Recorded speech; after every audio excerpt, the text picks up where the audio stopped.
All right, Justin Baldoni legal team drops a voice memo, a 6-minute voice memo from Justin himself.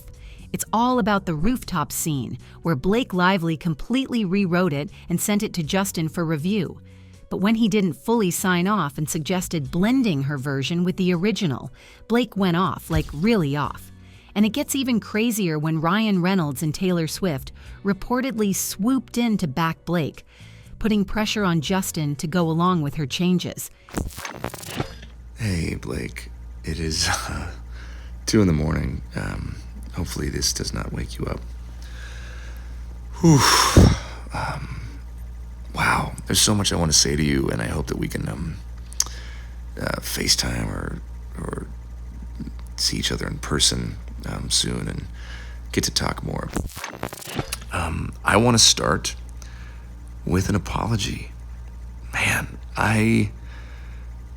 reading the second part of your message, my heart sank, and I'm really sorry. He's really trying to make it clear that he feels bad. He's owning up to it all. I for sure fell short, and you worked really hard on that, and the way you framed it, and how that made you feel. I just want to say thank you for sharing that with me. That takes a lot of trust and vulnerability, and I feel really grateful that you feel safe enough to tell me that that's how you feel and share that with me. And I'm really sorry. I fucked up. That is a fail on my part. One thing you should know about me is I will admit and apologize when I fail. Honestly, it feels like he's doing everything he can to make Blake feel heard and validated. And what does Blake do in return? She just makes things worse.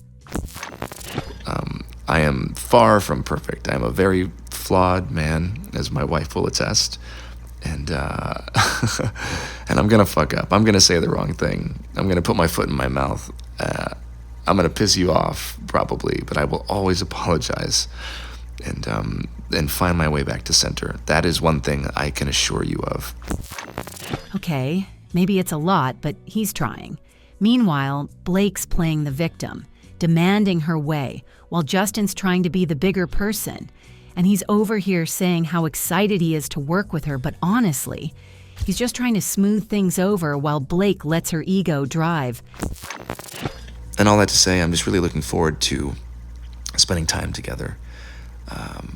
And I think that's going to really go a long way for our chemistry, which I believe is there and has been there from the start.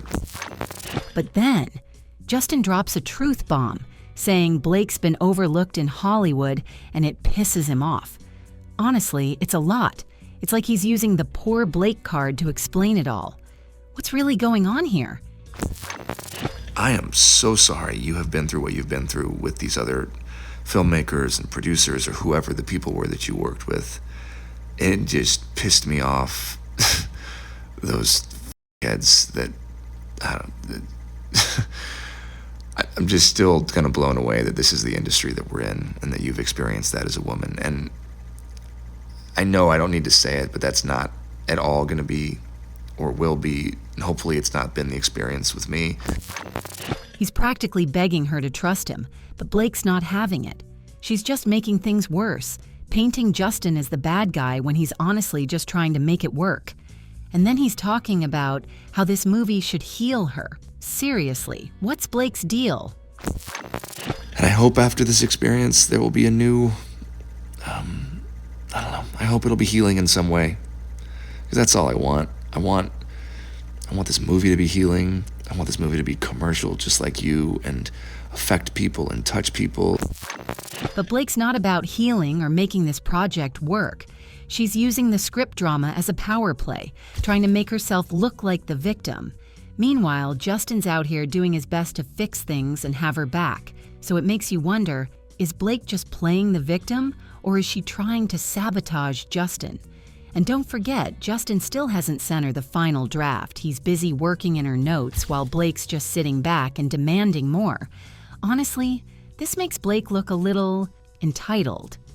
The lawsuit is still going. and it really feels like Justin's trying to do the right thing while Blake is just making it harder. If she really cared about the project, she'd handle it professionally. But instead, she's playing games, making it seem like Justin's the bad guy, when in reality, he's just trying to be fair, and Blake's manipulating the narrative.